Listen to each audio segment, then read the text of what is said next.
घरोघरी मातीच्या चुली या मालिकेच्या आजच्या भागामध्ये आपण पाहत आहोत. ऐश्वर्या मास्कमॅनकडून 10 लाख रुपये घेऊन निघालेली असते. तेव्हा मास्कमॅन म्हणत असतो, मी तुला आत्ता हे पैसे दिलेत ऐश्वर्या, पण माझं काम झालं पाहिजे. मला कामामध्ये कोणताही अडथळा आलेला किंवा हलगर्जीपणा केलेला अजिबात चालत नाही. ही गोष्ट तू नेहमी लक्षात ठेव, असं इथे मास्कमॅन बोलत असतो. आता ऐश्वर्याच्या हातामध्ये जवळपास 10 लाख रुपये असतात आणि ती ते 10 लाख रुपये घेऊन सयाजी काकांना सोडवण्यासाठी पोलीस स्टेशनला निघालेली असते. तर आपण आता इकडे दुसऱ्या बाजूला पाहतो की सारंग हा ओवीला घेऊन आलेला असतो. जानकी किचनमध्ये तिच्याच जोमात काम करत असते आणि तेव्हा सारंग तिथे येतो. आता ओवी दुरूनच आई म्हणून ओरडते आणि आई म्हणून ओरडल्याबरोबरच आता जानकी धावतच बाहेर येते. जानकी धावतच बाहेर आल्यानंतर ओवी असं म्हणून तिला मिठी मारत असते. अगं ओवी, तू कशी आहेस, काय आहेस? तेव्हा ती म्हणत असते, आई मी ठीक आहे, तू कशी आहेस ग? तेव्हा जानकी म्हणते, अगं मी सुद्धा बरी आहे, मी सुद्धा ठीक आहे, पण हे काय, किती दिवस झाले ग ओवी, आणि तू कशी आलीस? असं म्हणून तेवढ्यातच आता सौमित्रावंतिका सुद्धा येतात. धावतच ऋषिकेश सुद्धा आलेला असतो. आता ऋषिकेशला पाहिल्यानंतर लगेचच ओवी त्याला बिलकते आणि बाबा असं म्हणून मिठी मारते. इकडे काका काकूला सुद्धा जोरातच मिठी मारत असते. तेवढ्यातच आता इकडे, तू कशी आहेस बाळा, तू बरी आहेस ना ग? सॉरी, आणि तुला आमच्यापासून एवढे दिवस लांब राहावं लागलं. तेव्हा ओवी म्हणते, इट्स ओके बाबा, तू कसा आहेस आणि असू देत ना. आणि पण नाही ग बाळा, तुला खरंच आमच्यापासून लांब राहावं लागलं ना. पण ओवी तू कशी आली आहेस ग? तेव्हा सारंग म्हणतो, त्याचं काय झालं ना, आईला बस स्टँडवर सोडायचं होतं, म्हणून मग मीच म्हटलं चला जरा शरुताईकडे जाऊन यावं, म्हणून मग मी शरुताईकडे गेलो. आणि शरुताईकडे गेल्यानंतर म्हटलं चला आता ओवीला पण बरेच दिवस झाले इकडे ना, मग तिला पण आपण घेऊन जाऊया, म्हणूनच मी तिला घेऊन आलो आणि मस्त आम्ही गप्पा छप्पा आणि मस्त धमाल केलेली आहे. तेव्हा आता ऋषिकेश तिला स्वारी म्हणत असतो आणि तुला आमच्यापासून बरेच दिवस लांब राहावं लागलं, ह्याकरिता स्वारी आणि माफ कर ग बाळा. तेव्हा ओवी म्हणते, बाबा इट्स ओके, आता मी पण मोठ्यांना समजून घ्यायला शिकलेले आहे आणि मी सुद्धा ठरवले आता मी इथून पुढे ना मोठ्यांना समजून घेणार. म्हणून असं म्हणजे नाही कळलं, म्हणजे काय आहे ना बाबा, आता मी मोठी होत चालले ना, मग मी मोठी होत चालले, त्यामुळेच मग मी ठरवलंय की आता मोठे मोठे त्यांच्या जागी बरोबर असतात आणि म्हणून मी तुम्हा सगळ्यांना समजून घेतलंय, नका काळजी करू, मला काही नाही वाटलेलं त्याचं काही, असं इथे ती बोलते. आणि तेव्हा ओवी खरंच आता किती मोठी झाली आहेस गो तू. जानकी आणि ऋषिकेशच्या डोळ्यामध्ये अश्रू असतात आणि तो रडत असतो. तेव्हा आता इकडे ती म्हणत असते, बाबा का रडताय तुम्ही, आई तू का रडतेस ग? आता तेव्हा ती म्हणत असतात, आता काय ना आमची ओवी एवढी मोठी झालेली आहे की आम्हाला रडायला येत आहे बाबा. तेवढ्यातच नाना आलेले असतात. आता ओवी म्हणत असते, नाना आजोबा तुम्ही आलात, असं म्हणून लगेचच त्यांना सुद्धा मिठी मारत असते. आणि तेव्हा ते म्हणतात, हो ओवी तू कशी आहेस बाळा? आणि तेव्हा ओवी म्हणते, आजोबा मी छान आहे, तुम्ही कसे आहात बरं? पण हे काय, मी घरात आले आणि आजीच घरात नाहीये, कुठे गेली बरं आजी? तेव्हा आजोबा म्हणत असतात, आजी ना देवदर्शनासाठी गेली बाळा. तेव्हा इकडे आता सारंग काका आजीला बस स्टँडवर सोडून आलाय ना, पण मला ना आजीशी बोलायचंय, मला खूप गप्पा मारायच्यात, मला आजीशी गेम खेळायचे होते, तुम्ही कॉल करा बरं. तेव्हा नाना म्हणतात, हो आपण तिला ना कॉल करूया, चालेल. आता लगेचच इकडे अवंतिका म्हणत असते, ओवी काय आहे ना, आता काय काही धमाल मस्ती करायची आहे ना, त्या सगळ्याची आपण मस्त लिस्ट बनवूयात आणि सगळे मस्त गेम आणि हे सगळं अँड ऑल सगळं एन्जॉय करूयात, असं आता इथे अवंतिका बोलत असते. तर इकडे लगेचच आता ओवीची सगळ्यांबरोबर मस्त धिंगाणा मस्ती सुरू झालेली असते. तेव्हा नाना म्हणत असतात, आता ओवी घरात आली ना तर किती गोकुळ अगदी भरल्यासारखं आणि घर आनंदात आणि आनंदी वातावरण झालेलं आहे. इकडे सारंगचं आणि ओवीचं तर खूपच छान जमायचं आणि इथे मस्त त्यांची दंगामस्ती सुरू असते. जानकीला हे सगळं पाहिल्यानंतर खूप आनंद झालेला असतो. ती विचार करत असते, ह्या माझ्या भरल्या घराला कोणाचीही दृष्ट लागायला नको, असं तिचं म्हणणं असतं. तर आपण इकडे दुसऱ्या बाजूला पाहतो की आता ऐश्वर्याने एका वकिलाला बोलवलेलं असतं आणि ऐश्वर्याने एका वकिलाला बोलावून सगळी डिटेल्स सांगितलेली असते. तिला खरं तर सयाजी काकांना सोडवायचं असतं आणि म्हणूनच ती वकिलांशी हातमिळवणी करत असते. तेव्हा तिने मास्कमॅनशी सुद्धा हातमिळवणी केलेली असते आणि मास्कमॅनकडून सुद्धा बरेच पैसे घेऊन आता सयाजी काकांना सोडवण्याची तयारी दाखवलेली असते. आता आता वकिलांशी बोलते आणि म्हणत असते, तुम्हाला जो जो काही प्लॅन इथे सांगितलाय तो व्यवस्थित लक्षात आहे ना? तेव्हा ते म्हणत असतात, तुम्ही नका काळजी करू, मी ह्या सगळ्या गोष्टी साहेबांशी बोलतो आणि तसंही उद्या कोर्टामध्ये साहेबांशी भेट तुमची होणारच आहे. आता ती म्हणते, काही जरी झालं तरी सुद्धा माझा डॅडा ह्या सगळ्या गोष्टीतून सुटला पाहिजे, असं इथे ती बोलत असते. तर आता सगळेजण जेवणासाठी बसलेले असतात आणि जेवत असताना आता इकडे मात्र ओवी सारंगला म्हणत असते, अरे सारंग काका, मी तुझ्या ताटामध्ये जेवायला येऊ का? तेव्हा सारंग म्हणतो, नाही हा ओवी, अजिबात नाही यायचं, तू तिथेच बसायचं. काय आहे ना, तू काय करतेस, माझ्या ताटामध्ये जेवायला येतेस पण सगळा भात इथे मलाच खाऊ घालतेस, तू बाकीच्या गोष्टी खाऊन पोट भरवतेस. इथे बघ, मी सगळा भात मीच खात असल्यामुळे इथे कसं माझं सगळं पोट जे आहे ना ते असं फुगत फुगत चाललेलं आहे. आणि तेव्हा सारंग काकाला इथे ओवी म्हणत असते, म्हणजे सारंग काका तुझ्या ही गोष्ट लक्षात आली? तेव्हा इथे सारंग काय इथे जानकी म्हणत असते, हो अगं सारंग काकाच्याच नाही, आम्हा सगळ्यांच्याच ही गोष्ट एव्हाना कधीच लक्षात आलेली आहे. काय समजलं तुला? तू कशी चालू आहेस आणि काय काय करतेस तर, असं म्हणून सगळेजण जेवणाचा आनंद घेत असतात. आता तेवढ्यातच दारावरती इन्स्पेक्टर साहेब आलेले असतात. इन्स्पेक्टर साहेब आल्याबरोबरच ते म्हणतात की ऋषिकेश दादा येऊ? आता ऋषिकेश म्हणतो, अरे इन्स्पेक्टर साहेब या या, जेवायलाच या. तेव्हा ते म्हणतात, नाही नाही चालू द्या तुमचं, मला तुमच्याशी थोडंसं बोलायचं होतं, जरा येतं का 2 मिनिटं? आता इकडे सौमित्र उठायला लागलेला असतो. तेव्हा ऋषिकेश त्याला म्हणतो, तू बस मी जातो, असं म्हणून आता लगेच सौमित्र तिथेच बसतो आणि ऋषिकेश उठून इन्स्पेक्टर साहेबांशी बोलायला येत असतो. आता हे सगळ्यांना प्रश्न पडलेला असतो की इन्स्पेक्टर साहेब का बरं आणि कशासाठी आले असतील, काहीच कळत नाहीये. तेव्हा इकडे आता इन्स्पेक्टर साहेब शी बोलायला जो ऋषिकेश आहे तो आलेला असतो. पण सौमित्र काही म्हणत नाही. तो म्हणतो, नाही मला सुद्धा बोलायचं आहे. तेवढ्या जानकी सुद्धा आता इन्स्पेक्टर साहेबांकडे आलेली असते. तेव्हा इथे इन्स्पेक्टर साहेबांच्या हातामध्ये एक लेटर असतं आणि ते लेटर इकडे ते ऋषिकेशला देतात. आता हे लेटर काय आहे काय नाही हे गोष्टी ते विचारत असतात. तेव्हा ते म्हणत असतात, हे लेटर जे आहे ना ते इथे उद्या कोर्टाची ऑर्डर आहे आणि उद्या कोर्टामध्ये तुम्हाला बोलवलेलं आहे, त्या संदर्भामध्ये हे लेटर आहे. आणि आणखी एक महत्त्वाची गोष्ट म्हणजेच की आतापर्यंत मी तुम्हाला सरळ सरळ ही मार्गाने ही मदत करत होतो. तुम्हाला तुमच्या लताबाईंना शोधण्यासाठी किंवा बऱ्याच गोष्टीमध्ये मी तुम्हाला मदत करत होतो, पण मला आत्ता इथून पुढे ती मदत करता येणार नाही. कारण काय आहे ना, वरिष्ठांचं तेवढं माझ्यावरती प्रेशर आहे आणि वरिष्ठांचं तेवढं माझ्यावर प्रेशर असल्या कारणाने मला आता तुम्हाला इथे मदत करता येणार नाही. आता इकडे जानकी म्हणत असते, अहो असू देत ना, तुम्ही आतापर्यंत जी मदत केली ती आमच्यासाठी खूप जास्त महत्त्वाची होती. आतापर्यंत कोणी इतकी मदत केली नसेल तेवढी मदत तुम्ही इथे केलेली आहे आणि त्या सगळ्यांसाठी अगदी मनापासून धन्यवाद. तेव्हा इकडे आता इन्स्पेक्टर साहेब म्हणत असतात, पण खरं सांगू का, तुमच्यासोबत काम करायला आणि तुम्हाला शेवटपर्यंत मदत करायला मला सुद्धा मजा आली असती, पण इकडे काय आहे ना, माझे सुद्धा हात दगडाखाली आहेत. आता तेव्हा इकडे ऋषिकेश म्हणत असतो, असू द्या हो, इट्स ओके, तुम्ही आतापर्यंत जी मदत केली ना ती खूप जास्त आणि खूप अनमोल आहे. तेव्हा आता इकडे इन्स्पेक्टर साहेब म्हणत असतात, पण तुम्ही काळजी करू नका, जिंकणार तर तुम्हीच आहात. काही जरी झालं ना तरी सुद्धा तुमची बाजू सत्याची आहे आणि तुम्हीच जिंकाल अशी मला आशा आहे, असं इन्स्पेक्टर साहेब बोलत असतात. तेव्हाच इकडे तुम्हाला आता उद्या कोर्टामध्ये थोडीशी तयारी करून यावे लागेल. तेव्हा जानकी म्हणत असते, हो नक्कीच. आणि तेव्हा आता इकडे ऋषिकेश त्यांना थँक्यू म्हणत असतो आणि आतापर्यंत केलेल्या मदतीबद्दल खरंच तुमचे आभार असं म्हणून त्यांचा निरोप घेत असतात. आता इन्स्पेक्टर साहेबांनी मदत केलेली असते खरी, पण आत्तापर्यंत इथे त्यांनी त्यांच्या जे नियम असतात त्याच्या बाजूला जाऊन मदत केलेली असते, पण आता ते मदत करणार नसतात आणि शिवाय उद्याच कोर्टामध्ये बोलवलेलं असतं. त्यामुळे जानकीला थोडंसं टेन्शन आलेलं असतं. ती म्हणत असते, आता काय करायचं, उद्याच कोर्टाची सुद्धा तारीख आहे, काय करायचं ही गोष्ट कळत नाही. तर इकडे सयाजी काका मस्त ताणून दिलेली असते. तेवढ्यातच एक हवालदार येतो आणि हवालदार तिथे आल्यानंतर तुम्हाला बोलवलेलं आहे असं इथे तो म्हणत असतो. अरे मी जागाच आहे, कोणी बोलवलेलं आहे ते तरी मला कळू दे, असं म्हणूनच तो आता इकडे इन्स्पेक्टर साहेबांसोबत किंवा त्या हवालदारासोबत जात असतो. आता हवालदारासोबत गेल्यानंतर इकडे मात्र समोर पाहतो तर त्याला खूपच मोठा धक्का बसतो. कारण इथे आता पोलीस म्हणत असतात, तुमची बेल झालेली आहे.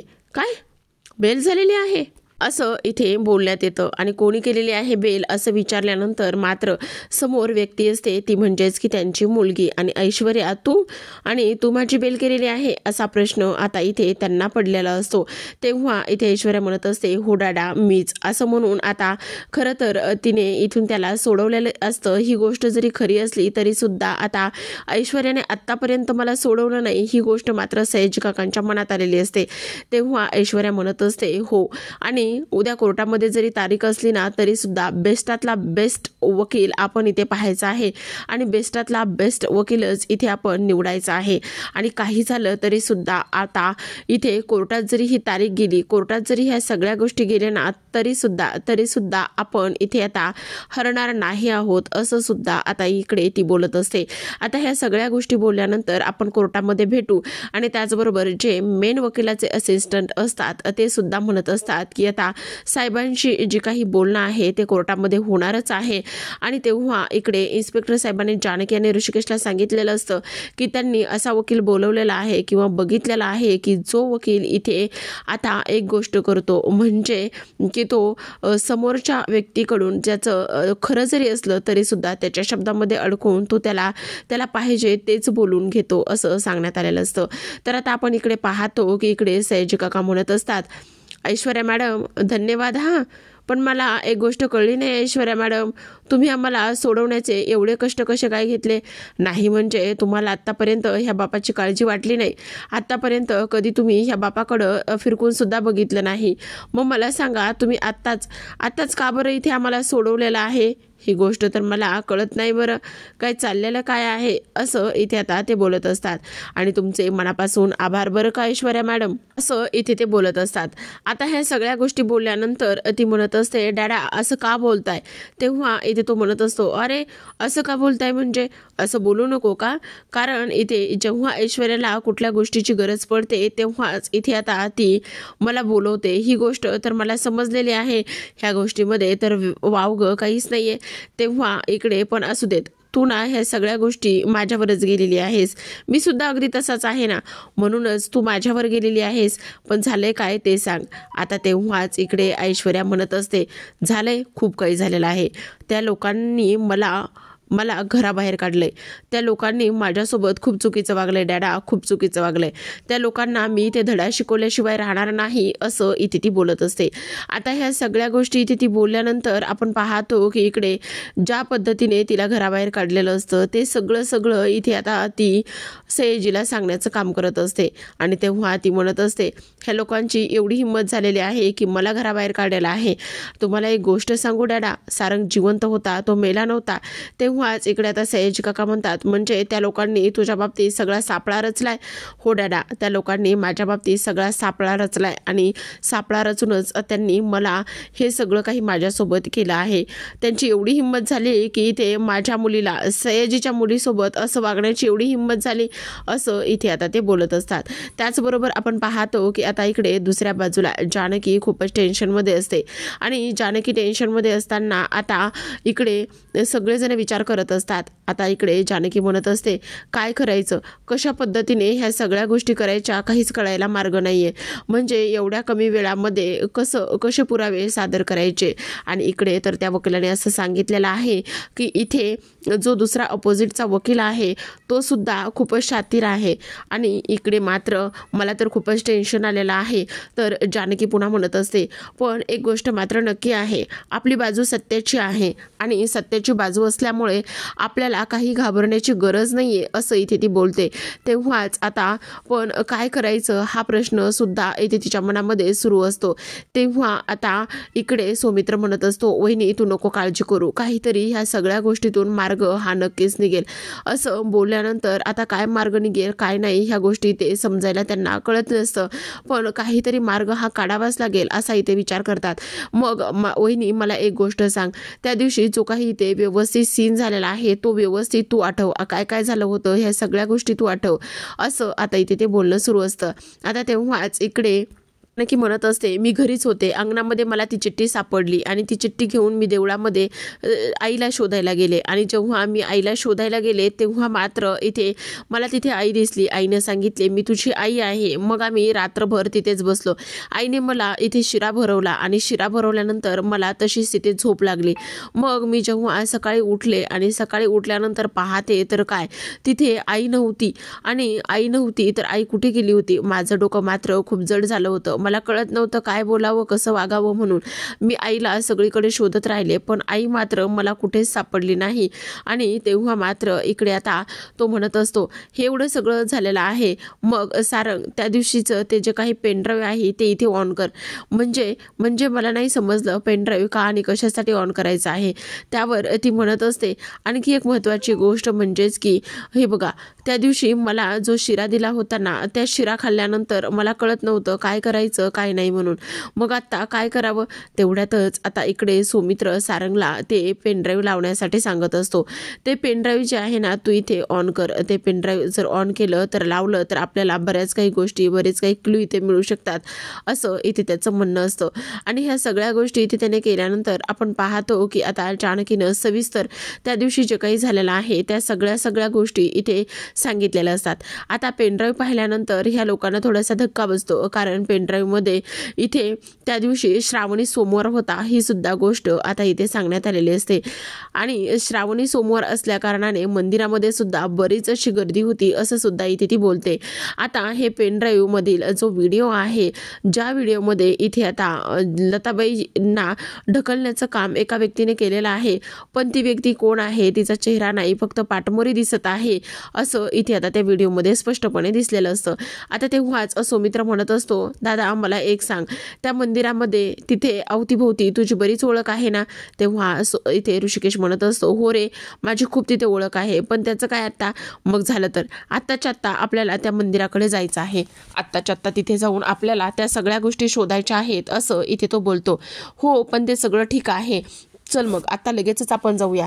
तेवढ्यात नाना तिथे येतात आणि नाना तिथे आल्यानंतर ते म्हणत असतात, अगं जानकी, आपल्याला मंदिरामध्ये जायचं होतं ना ओटी भरण्यासाठी.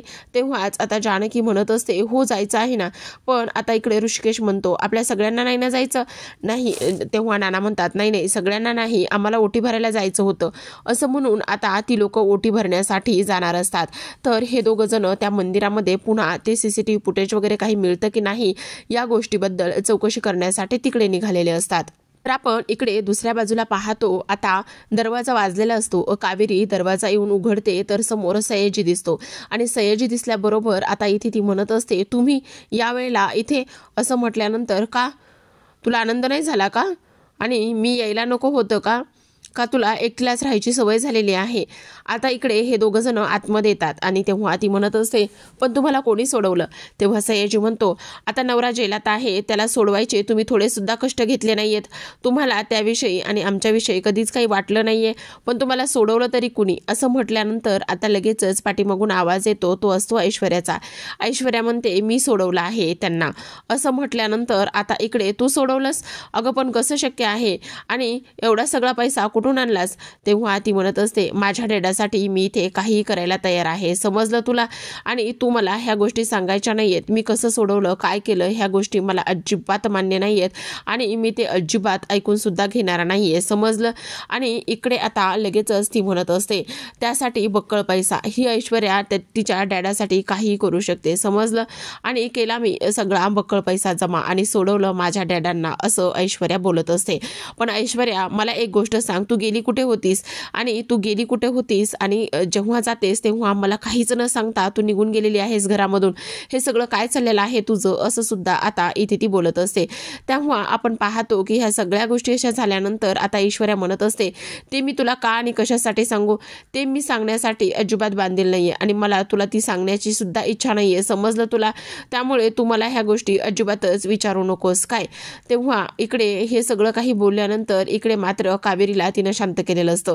ती म्हणत असते, मी जरी तुला काही सांगायला गेले ना तरी सुद्धा तुला त्या जानकीचाच पुळका आहे, ही गोष्ट काही वेगळी नाहीये, समजलं, असं इथे ती बोलते. तेव्हा प्रेक्षकांनो हा भाग आजचा इथेच थांबतो. उद्याच्या भागामध्ये इन्स्पेक्टर साहेबांनी ऋषिकेशला फोन केलेला असतो आणि त्याला सांगितलेलं असतं की तुम्ही थोडंसं सावध राहा, अलर्ट राहा. सयाजी काका आता इथे बेलवर सुटलेले आहेत आणि त्यांची सोडवणूक इथे ऐश्वर्याने केलेली आहे, त्यामुळे तुम्हाला थोडीशी काळजी घ्यावी लागेल आणि स्पेशली इथे सारंगला अलर्ट राहायला सांगा, असं इथे सांगण्यात आलेलं असतं. इकडे आपण दुसऱ्या बाजूला पाहतो की ऐश्वर्याने सयाजींना सगळ्या काही गोष्टी सांगितलेल्या असतात आणि तेव्हा सयाजी खुंटीला अडकवलेली लगेचच पिस्तूल घेतात आणि ती पिस्तूल घेऊनच निघालेले असतात.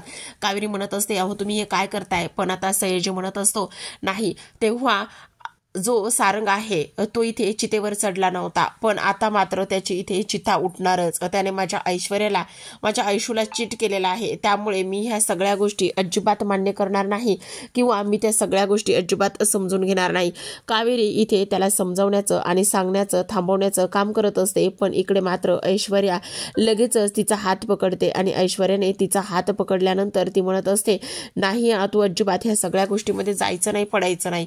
आता जो सारंग आहे तो इकडे जानकी, नाना आणि अवंतिकाला घेऊन मंदिरामध्ये आलेला असतो आणि मंदिरामध्ये आल्यानंतर त्याच्यामध्येच गाडीचं टायर पंक्चर झालेलं त्याला दिसतं, म्हणून तो गाडीतून खाली उतरतो. आता गाडीतून खाली उतरल्याबरोबर सयाजी आलेला असतो आणि सयाजी तिथे आल्यानंतर आपण पाहतो की त्याने आता इथे एक पिस्तूल रोखून धरलेलं असतं आणि ते म्हणजेच की सारंगवरती. तर आता प्रेक्षकांनो काय होईल, कोण वाचवेल सारंगला, ह्या सगळ्या गोष्टी